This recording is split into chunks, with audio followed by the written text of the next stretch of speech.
Ladies and gentlemen, this interview is with Shane Parker. He's a 5-5 professional MMA fighter, but don't let that fool you. On XFC 71, Feb 24th, he's taking on the undefeated Aaron Toe, the boogeyman of Oceania in the bantamweight division for the bantamweight belt. And the reason why you shouldn't let that 5-5 record fool you, Shane's had a career that has spanned nearly 10 years, I think, in the professional ranks. Back in 2010, he represented Australia in wrestling. Very, very impressive combat record leading up to that. So, look, he's a great fighter. Do not let the record fool you at all. But on February 24th, he's fighting a man that not too many people want to fight in Aaron Toe. So it's going to be a cracker of a fight. We chat to Shane all about that, why he took multiple year break. I think it was 7-8 year break from mixed martial arts. It's got a very interesting reason as to why, and where the goals are now and what he wants to do. So, without further ado, ladies and gentlemen, Shane Parker. Ladies and gentlemen, joining me on the show, he takes on Aaron Toe, February 24th at XFC 71 for the bantamweight, the title at Mansfield Tavern in Queensland. It's the somewhat legendary Shane Parker. Welcome. Oh, thank you. Thank you for having me.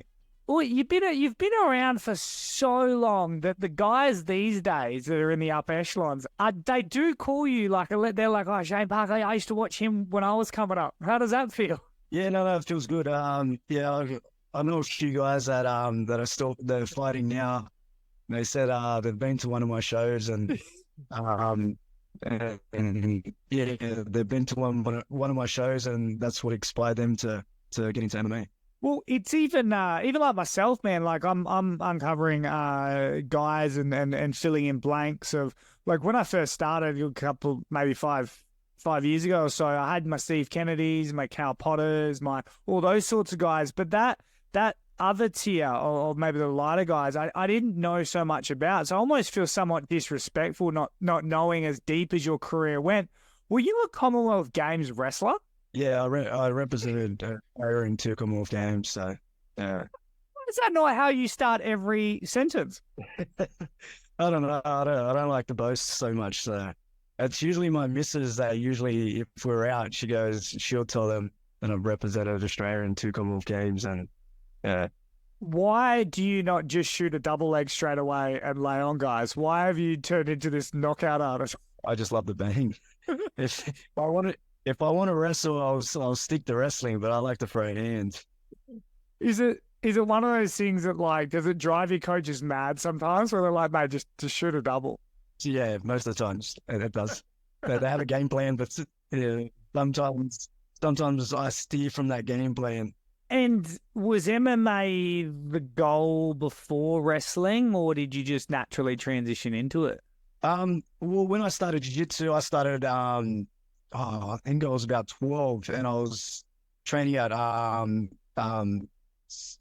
Parosh at Concord. So with Anthony Parosh and Elvis Senisic.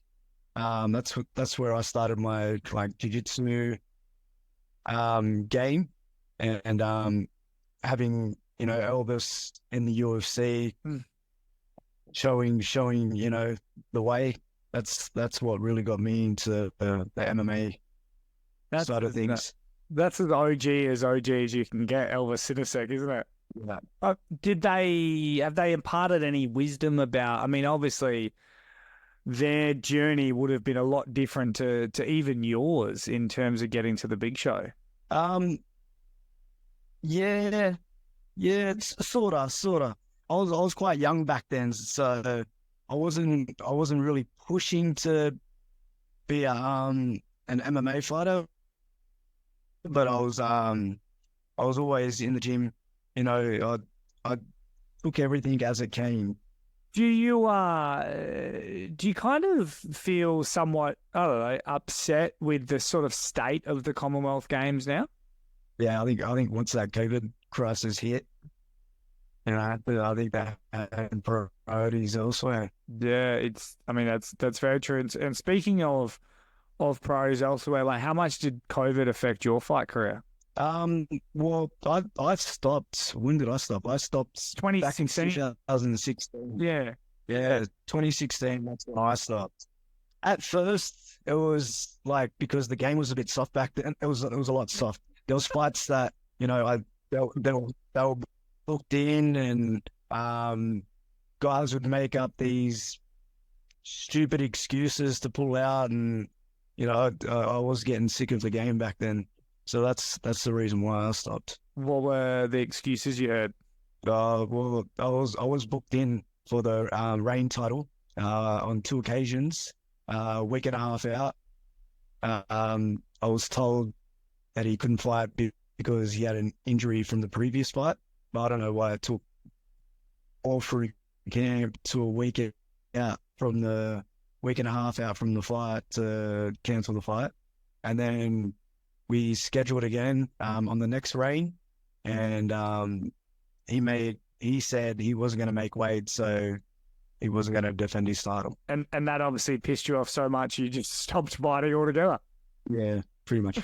I was traveling so much, I was training so much, and then I was barely getting fights. And the only guys that would want to fight me are the guys had 15 plus fights. What brought you back?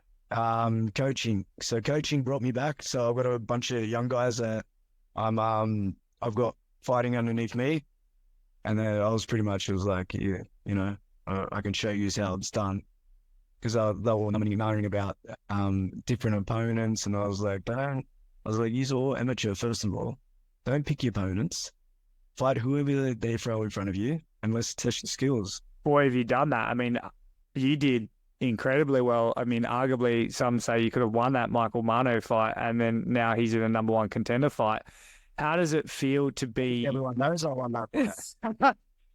I know, because you said that to me immediately when you got backstage, and I was like, oh, we've got to chat about this at some point. How much did that fight frustrate you? The fight didn't frustrate me. It was me not trying to. I was putting on a show. Like I had too much fun in there. I should have closed the curtain. When every chance I had, I was having too much fun in there. And I know this time around is no fun times. I'm looking for the finish. I'm going to be hunting for it. You're fighting a guy that literally no one else will fight. I mean, 7-0 is arguably one of the best prospects we've got in Oceania, and you're just stepping up, ready to fight these guys. Do you feel like, I mean, you've gone from like essentially being the peak of, wrestling in Australia and whatnot, and then I think you're 5-5 now as an MMA athlete. Is it frustrating that the record doesn't match the skill? Yes. Yeah, that's a bit frustrating. Yeah. Yeah, if I would have had different opportunities back when I was fighting, my record would have been a hell of a lot different and a lot better. Why don't you, I mean, this feels like a stupid question, but like, why don't you pick your fights a bit, not easier, but like cleaner now, rather than, I think your first fight back was a guy that is now could be fighting for the belt. Yeah, that's not my cup of tea. Don't you give me the best. Whoever wants to throw the hands up, give me the best, and let's throw down.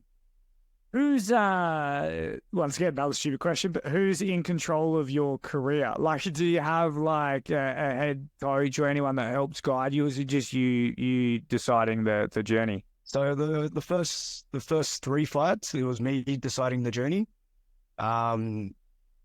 This one here, because I'm the head coach at the gym that I'm teaching at. I ended up getting a coach in to steer me in a better path and, actually game plan certain things. So, do you wish you could do your career differently at all? No, I wouldn't. No, the only thing I wish I didn't do was stop when I stopped. I should have kept going all the way through, but back then they were all a bunch of pussies, so no one wanted to fight. So it was, within that 6 years, I probably would have only had 2 fights. I mean, that's when it comes to the actual training and that. Did you take any years off training? Yeah, no, I took quite fair bit off. I was working underground, so as a miner.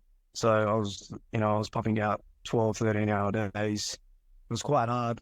I tried getting back in the middle of that 6.5 year layoff, but I ended up crushing my finger like a week and a half out. About 2 weeks out from the fight, and then I had to pull out. Yeah, so it's really like you've had this split career, like you've had almost two goes at it. You know, you have this up and coming prospect that no one wants to fight, and now you're almost like this veteran who's getting handed to all those prospects because they're trying to sort of rise up the rank, and you're the only guy that will fight them. Is that part of your ability to just kind of want to fight everyone anywhere, anytime? Or are you still gauging like, no, I can still make a career out of this. I can still go, the UFC and all that sort of stuff. Or is it really just to show your students how it's done? No, I think right now, it's to make a career out of it. If I get the wins over these guys that UFC are potentially looking at, and why can't they say yes to me?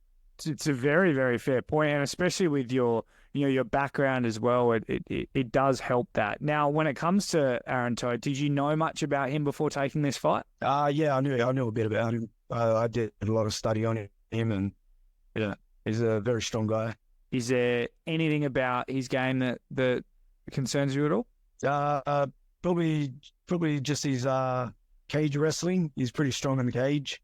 So he's got a lot of explosive power. But I think my little tricky wrestling can fix that up. And also I think like his pressure game. But I've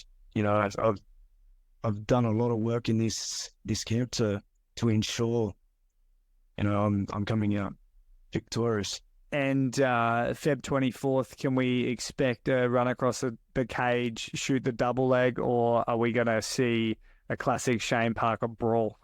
You're going to see more calculated fighter this time around. And, I don't want to give my head coach a heart attack. I mean, I love that you say that, and I'm going to watch it straight away. You're just going to come out swinging. Before I let you go, after it is all said and done, how does Shane Parker want to be remembered in mixed martial arts? Just a guy that likes to bang. Just likes to bang. Let me bang, bro. Let me bang. Oh, mate, you are an absolute legend. I'm looking forward to the fight, Feb 24th. XFC 71 for the bantamweight belt against Aaron. So you can get your tickets from eventbrite.com.au or XFC Australia on Instagram and all the socials. Mate, thank you so much for your time. Thank you.